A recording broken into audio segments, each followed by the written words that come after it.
பறவையியல்ல ஜாசலின் வேன்டைனோடைய மிக முக்கியமான பணிகள் என்னென்னன்றத பார்க்கலாம். ஜாசலின் வேன்டைன் அமெரிக்காவை சேர்ந்த ஒரு பறவையியலாளர்.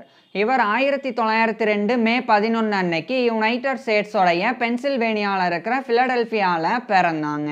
இவர் 1928ஆம் ஆண்டு அந்த யுனைடெட் ஸ்டேட்ஸோடைய மிசிகனில் இருக்கிற ஆன் ஆர்பரோடைய யூனிவர்சிட்டி ஆஃப் மிசிகனில் பிஹெச்டி முடித்தாங்க. அதை தொடர்ந்து அந்த யூனிவர்சிட்டியோடைய மியூசியம் ஆஃப் ஜுவாலஜியில் இவர் ஒரு அசிஸ்டன்ட் கியூரேட்டர் ஆஃப் பேர்ட்ஸாக நியமிக்கப்பட்டாங்க.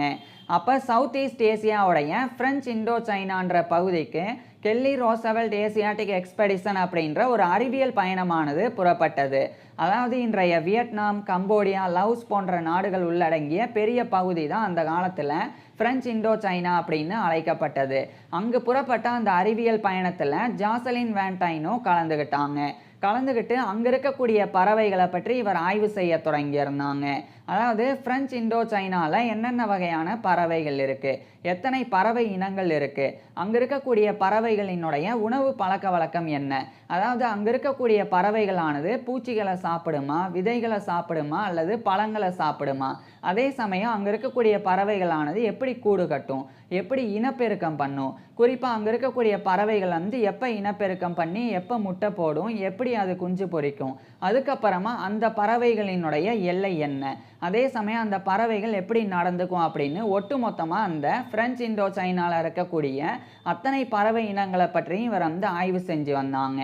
அதுக்கப்புறம் இந்த கெல்லி ரோசவெல்ட் எக்ஸ்பெடிஷன் ஆனது 1928 தொடங்கி 1929 வரைக்கும் நடந்தது. ஸோ அப்போ முழுக்க இவர் அங்கே இருக்கக்கூடிய பறவைகளினுடைய தகவல்களை சேகரித்து முடித்தாங்க. பின்னர் இந்த பயணம் முடிஞ்சதுக்கப்புறமா இவர் சென்ட்ரல் அமெரிக்காவில் இருக்கக்கூடிய பனமா கெனல் ஜோனுக்கு போனாங்க. அங்கே போய் அங்கே இருக்கிற டூகேன் அப்படின்ற ஒரு பறவையை பற்றி இவர் ஆய்வு செய்ய தொடங்கியிருந்தாங்க. குறிப்பாக அந்த டூகேன் அப்படின்ற பறவையானது பிறந்ததுலேருந்து இறக்குற வரைக்கும் என்னெல்லாம் பண்ணும் அப்படின்றத பற்றி இவர் ஆய்வு செஞ்சு வந்தாங்க.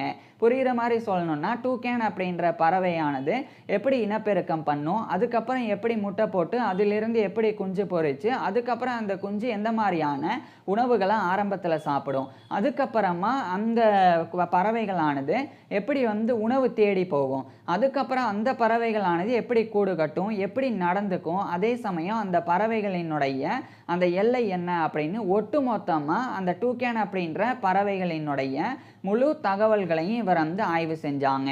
பின்னர் அவுட்ரம் பேங்க்ஸ் அப்படின்ற அமெரிக்காவை சேர்ந்த ஒரு விலங்கியல் நிபுணர் கூட இணைஞ்சு அதே 1929ஆம் ஆண்டு லைஃப் ஹிஸ்ட்ரி ஆஃப் த டூகேன் ராம்ஃபாஸ்டஸ் பிரெவிகேரினட்டஸ் அப்படின்ற டைட்டிலில் அதை ஒரு ஒர்க்காகவே எழுதி வெளியிட்டாங்க.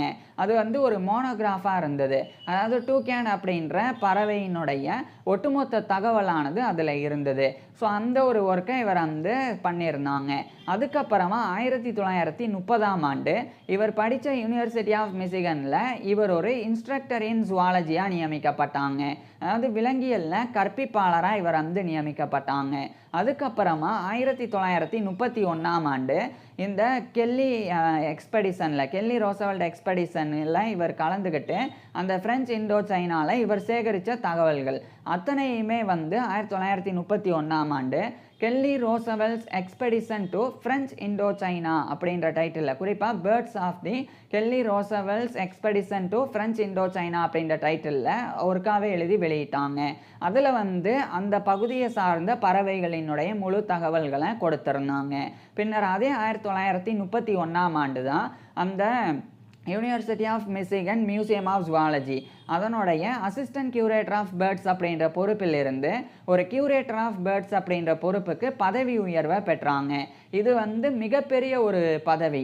ஏன்னா இந்த கியூரேட்டர் அப்படின்ற பொறுப்பை பொறுத்த வரைக்கும் அந்த அருங்காட்சியகத்தில் இருக்கக்கூடிய பறவை பிரிவு, அதாவது பறவைகள் பற்றின பிரிவு, அந்த இடத்துல இருக்கக்கூடிய பறவைகளினுடைய மாதிரிகளை ஆய்வு செய்கிறது, அதுக்கப்புறமா நிறைய பறவைகளினுடைய மாதிரிகளை சேகரித்து வைக்கிறது, அதுக்கப்புறமா அங்கே இருக்கக்கூடிய பறவைகளினுடைய மாதிரிகளை ஆய்வு செய்கிறதுக்கு மற்ற பறவையியலாளர்களை அனுமதிக்கிறது, அதுக்கப்புறமா அங்கே இருக்கக்கூடிய பறவைகளினுடைய மாதிரிகளை பற்றி ஆய்வு செஞ்சு பொதுமக்களுக்கு அதை காட்சிப்படுத்துறது அப்படின்னு முழு அதிகாரமும் இந்த கியூரேட்டர் அப்படின்ற அந்த ஒரு பொறுப்புக்கு தான் இருக்குது. ஸோ அப்பேற்பட்ட அந்த கியூரேட்டர் ஆஃப் பேர்ட்ஸ் அப்படின்ற பொறுப்புக்கு வெறும் 29 வயசில் ஜாசலின் வேன்டைன் நியமிக்கப்பட்டிருந்தாங்க. அதுக்கப்புறமா ஜாசலின் வேண்டைன் வந்து சென்ட்ரல் அமெரிக்காவிலே இருக்கக்கூடிய இந்த குவாட்டமாலா அப்படின்ற இன்னொரு நாட்டுக்கு வந்து போனாங்க. அங்கே போனதுக்கப்புறமா அங்கே இருக்கக்கூடிய பறவைகளை பற்றி இவர் வந்து ஆய்வு செஞ்சாங்க. ஆய்வு செஞ்சு 1935ஆம் ஆண்டு birds of the northern பெட்டன் Guatemala அப்படின்ற டைட்டிலில் அதை ஒரு ஒர்க்காக எழுதி வெளியிட்டாங்க. இதில் வந்து அந்த குவாட்டமாலாவில் இருக்கிற வடக்கில் இருக்கக்கூடிய பெட்டன் அப்படின்ற பகுதியில் இருக்கக்கூடிய பறவைகளை தான் இவர் ஆய்வு செஞ்சு எழுதியிருந்தாங்க. அதுக்கப்புறமா இவர் வந்து முழுக்க இந்த மிசிகன் அப்படின்ற மாகாணத்தில் இருக்கக்கூடிய லோக்கல் பேர்ட்ஸை பற்றி இவர் வந்து ஆய்வு செய்ய தொடங்கியிருந்தாங்க. ஆய்வு செஞ்சு என்னென்ன வகையான பறவைகள் வந்து அங்கே இருக்குது, என்னென்ன இன பறவைகள் இருக்குது, அதெல்லாம் ஏற்கனவே வந்து தொகுக்கப்பட்டிருந்தது. அதாவது மிசிகனில் இந்தந்த மாதிரியான பறவைகள் எல்லாம் இருக்கும் அப்படின்னு இருந்தது. ஆனால் அந்த லிஸ்ட்டில் சில தவறுகள் இருந்தது. அதை இவர் வந்து திருத்தி இன்னும் கூடுதலாக என்னென்ன பறவைகள் வந்து புதுசாக மிசிகனில் இருக்குதோ அதையும் வந்து சேர்த்து ஒட்டுமொத்தமாக அதை ஒரு டெஃபினேட்டிவ் டாக்குமெண்ட்டாக செஞ்சு 1938ஆம் ஆண்டு checklist of the birds of Michigan அப்படின்ற டைட்டிலில் அதை வந்து வெளியிட்டாங்க. ஸோ அதில் வந்து மிசிகனில் என்னென்ன பறவைகள் இருக்கும் அப்படின்னு ஒட்டுமொத்த தகவல்களை ஆவணப்படுத்தியிருந்தாங்க. அதுக்கப்புறமா 1939ஆம் ஆண்டு வில்சன் ஆர்னத்தாலஜிக்கல் சொசைட்டியோடைய வில்சன் ஜேர்னல் ஆஃப் ஆர்னத்தாலஜி, இது வில்சன் புல்லட்டின் அப்படின்னு அந்த காலத்தில் அழைக்கப்பட்டது. ஸோ அதனுடைய ஒரு எடிட்டராக நியமிக்கப்பட்டாங்க. அப்போ வந்து சேலஞ்ச் ஏராவாக இருந்தது. ஏன்னா அப்போ தான் 2ஆம் உலகப் போரானது அந்த 1939 தான் தொடங்கினது. இந்த காலத்துலலாம் நிறைய விஞ்ஞானிகள் போரில் பங்கேற்கிறதுக்காக போக ஆரம்பிக்கிறாங்க. அதனால் இந்த பறவைகளை பற்றி ஆய்வு செய்கிறது, அந்த ஆய்வுகளை வந்து வெளியிடுறது அப்படின்றதெல்லாம் வந்து சுணக்கம் ஏற்பட்டது. ஸோ அப்படியான காலத்தில், அப்பேற்பட்ட மோசமான காலத்தில் இவர் வந்து அந்த ஒரு எடிட்டர் அப்படின்ற பதவியை ஏற்றுக்கிட்டு இவர் நிறைய பறவைகளை பற்றி ஆய்வு செஞ்சு அதில் வெளியிட்டு வந்தாங்க. அதே சமயம் மற்ற பறவையியலாளர்களை இவர் வந்து ஊக்கப்படுத்தி ஆய்வு செய்ய வச்சாங்க. அதன் மூலமாக தொடர்ச்சியாக அந்த ஒரு ஜேர்னலில் பறவைகள் பற்றின ஆய்வுகளானது வெளிவர தொடங்கியிருந்தது. ஸோ இப்படி பண்ணுறதன் மூலமாக அந்த ஒரு ஜேர்னலுடைய ஹை குவாலிட்டியையும் மெயின்டைன் பண்ணாங்க, அகடமிக் ஸ்டாண்டர்ட்ஸையும் மெயின்டைன் பண்ணாங்க. அதாவது ஏனோ தானோன்னு எடுத்தோம் கவுத்தோம் அப்படின்னு ஏதாவது ஒன்று ஆராய்ச்சி பண்ணி தொடர்ச்சியாக வெளியிடணுமே அப்படின்னு வெளியிடாமல் குவாலிட்டியான விஷயங்களை மட்டும், உண்மையான தகவல்களை மட்டும் வெளியிடுற மாதிரி அந்த ஒரு ஜேர்னலில் வந்து இவர் வந்து மாற்றி அமைச்சாங்க. இதன் மூலமாக அந்த ஜேர்னலானது இந்த மாதிரியான கிரைசிஸில் கூட, அந்த போர் நடக்கக்கூடிய காலத்தில் கூட பெருசாக எந்த விதமான பாதிப்புக்கும் உள்ளாகாமல் தொடர்ச்சியாக இருந்தது. அடுத்து 1945 அந்த போர் முடிவடைஞ்சது. அதுக்கப்புறமாவும் தொடர்ச்சியாக 1948 வரைக்கும் அந்த ஜேர்னலுடைய எடிட்டராக இவர் இருந்தாங்க. அதுக்கப்புறம் 1950 இந்த காலகட்டத்தில் இவர் வந்து அமெரிக்கன் ஆர்னத்தாலஜிஸ்ட் யூனியனுடைய ஒரு பிரசிடெண்ட்டாக நியமிக்கப்பட்டாங்க. அந்த பொறுப்பில் 1953 வரைக்கும் இருந்தாங்க. இது பறவையியலில் இவர் எவ்வளோ பெரிய உச்சத்தை தொட்டிருக்கிறார் அப்படின்றத குறிக்குது. அதுக்கப்புறம் அந்த 1953ஆம் ஆண்டு யூனிவர்சிட்டி ஆஃப் மிசிகனுடைய டிபார்ட்மெண்ட் ஆஃப் ஜுவாலஜியில் இவர் ஒரு ப்ரொஃபஸராகவே பதவி உயர்வை பெற்றாங்க. அதுக்கப்புறமா இவர் வந்து இந்த ஆர்னத்தாலஜியில் அடிப்படைகளை எழுத ஆரம்பிக்கிறாங்க. அதாவது ஒரு பறவைகளை ஆய்வு செய்யணும் அப்படின்னா அந்த ஆய்வுகளை எப்படி பண்ணணும், அதுக்கப்புறம் அந்த பறவைகளினுடைய ஆய்வுகள் வந்து பண்ணப்பட்ட பிறகு அது எப்படி வந்து வெளியிடப்படணும் அப்படின்னு சொல்லி முழுக்க பறவைகளினுடைய ஆய்வு சம்பந்தப்பட்ட ஒர்க்கை வந்து இவர் வந்து எழுதி வந்தாங்க.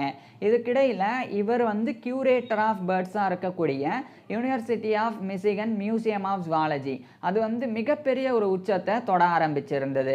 ஏன்னா அவர் இங்கு 2 மாற்றங்களை ஏற்படுத்தினாங்க. ஒன்று என்னன்னா, அந்த அருங்காட்சியகத்தில் அந்த காலத்துலலாம் பறவைகளினுடைய ஸ்கின், அதாவது தோள்கள் மட்டுமே பதப்படுத்தப்பட்டு காட்சிப்படுத்தப்பட்டு வந்திருந்தது. ஆனால் இவர் வந்து வெறும் பறவைகளினுடைய தோல் மட்டும் இல்லாமல் பறவைகளினுடைய ஸ்கெலட்டன் மெட்டீரியல்ஸ், அதாவது பறவைகளினுடைய எலும்பு கூட்டையும் அப்படியே வைக்கணும் அப்படின்னு சொல்லி இவர் வந்து அந்த ஒரு விஷயத்தை கொண்டு வந்தாங்க. இது ரொம்ப உதவிகரமான ஒரு விஷயம். ஏன்னா பிற்காலத்தில் வந்த விஞ்ஞானிகள் எப்படி பறவைகளானது கொஞ்சம் கொஞ்சமாக பரிணாமம் அடைஞ்சு வந்திருக்கு அப்படின்றத பறவைகளினுடைய எலும்புக்கூட்டை வந்து ஆய்வு செய்கிறதன் மூலமாக ஓரளவுக்கு கண்டறிய முடியும். ஸோ அதுக்கு இது வந்து அடித்தளமிட்டது. அது மட்டும் இல்லாமல் பறவைகளினுடைய இந்த கோனாட் மெஷர்மெண்ட்ஸையும் இவர் வந்து வைக்கணும் அப்படின்னு சொன்னாங்க. அதாவது இனப்பெருக்க உறுப்புகள், குறிப்பாக இப்போ பெண் பறவை இருக்குன்னா அந்த பெண் பறவையினுடைய சினப்பை அப்படின்ற ஓவரிஸ், அந்த ஓவரீஸை வந்து வைக்கணும் அப்படின்னு சொல்லி சொன்னாங்க. ஏன்னா இப்போ பொதுவாக பெண் பறவைகள் இருக்குது அப்படின்னா அந்த பறவைகள் வந்து இனப்பெருக்க காலத்தில் ரொம்ப வந்து ஹார்மோன் மாற்றங்கள் ஏற்பட்டு அந்த பறவைகளினுடைய ஓவரீஸ் ஆனது வீங்கும். அதுவே இனப்பெருக்கம் இல்லாத காலத்தில் அந்த ஓவரீஸ் ஆனது வீங்காது. ஸோ இப்போ ஒரு பறவையை பிடிச்சி அந்த பறவை பெண் பறவையினுடைய ஓவரிஸை எடுத்து அதை வந்து காட்சிப்படுத்தினா அப்போ அந்த ஓவரிஸோடைய அளவும் வந்து எழுதப்பட்டிருக்கணும். இப்போ அந்த ஓவரிஸோடைய அளவை அடிப்படையாக வச்சு எந்த நேரத்தில் அந்த பறவை பிடிக்கப்பட்டிருக்கு அப்படின்னு பார்க்கலாம். இப்போ உதாரணத்துக்கு ஒரு மே மாதம் ஒரு பறவை வந்து பிடிக்கப்பட்டிருக்கு அப்படின்னா அப்போ அந்த பறவையினுடைய ஓவரிஸ் ஆனது வீங்கி இருக்கு அப்படின்னா அப்போ அந்த சமயம் தான் அந்த பறவைகள் வந்து இனப்பெருக்கம் பண்ணும் அப்படின்னு தெரிஞ்சுக்க முடியும். அதுவே வீங்காமல் இருந்ததுன்னா அது வந்து இனப்பெருக்கம் காலம் கிடையாது அப்படின்றதையும் புரிஞ்சுக்க முடியும். ஸோ இப்படி 2 மாற்றங்கள், ஒன்று வந்து ஸ்கெலட்டன்ஸ் வைக்கணும், இன்னொன்று கோனாட் மெஷர்மெண்ட்ஸை வைக்கணும் அப்படின்னு சொல்லி கொண்டு வந்தாங்க. இதனாலேயே அந்த மியூசியமானது மிகப்பெரிய ஒரு உச்சத்தை தொட்டது. இதுக்கிடையில் இவர் வந்து ஒரு ஒர்க்கை நான் ஏற்கனவே சொன்னேன், ஆர்னத்தாலஜியினுடைய அடிப்படைகள் பற்றி இவர் எழுதி வந்தார் அப்படின்னு. அதை எழுதி முடிக்கும் தருவாயில் 1957 ஜனவரி 30 அன்னைக்கு இவருடைய 54 வயசில் ஜாசலின் வேண்டைன் வந்து இறந்து போயிடுறாங்க. இவர் இறந்து போன 2 ஆண்டுகளுக்கு பிறகு 1959ஆம் ஆண்டு ஆண்ட்ரூ ஜான்பெர்கர் அப்படின்ற அமெரிக்காவை சேர்ந்த ஒரு பறவையியலாளர் இவர்னால் எழுதப்பட்ட ஃபண்டமெண்டல்ஸ் ஆஃப் ஆர்னத்தாலஜியை வெளியிட்டாங்க. இந்த ஃபண்டமெண்டல்ஸ் ஆஃப் ஆர்னத்தாலஜி அப்படின்றது ஒரு டெக்ஸ்ட் புக்காகவே அமைஞ்சது. அதாவது பறவையியல் படிக்கக்கூடிய மாணவர்களுக்கு ஏற்ற ஒரு புத்தகமாக இந்த ஃபண்டமெண்டல்ஸ் ஆஃப் ஆர்னத்தாலஜி அப்படின்ற புத்தகமானது அமைஞ்சது. ஸோ இப்படி இவர் இறந்த பிறகும் இவருடைய படைப்புகளானது வெளிவந்தது. இந்த அளவுக்கு இவர் வந்து பறவையியலில் இவ்வளோ பங்களிப்புகளை கொடுத்துருக்குறாங்க. இப்பேற்பட்ட ஜாசலின் வேண்டைன் பற்றி நீங்கள் என்ன நினைக்கிறீங்க அதை கீழே கமெண்ட்ஸில் சொல்லுங்கள். அதே மாதிரி இவருடைய ஃபுல் லைஃப் ஹிஸ்ட்ரியை நான் ஏற்கனவே பேசியிருக்கேன். அதை பார்க்குறதுக்கு கீழே டிஸ்கிரிப்ஷனில் லிங்க் கொடுத்துருக்குறேன், கட்டாயமாக பாருங்கள். அது மட்டும் இல்லாமல் நான் பேசின அத்தனை விஷயங்களையுமே கீழே டிஸ்கிரிப்ஷனில் கொடுத்துருக்குறேன், டெக்ஸ்ட்டாகவே கொடுத்துருக்குறேன், வேணும்னா படிக்கலாம். தேங்க்யூ.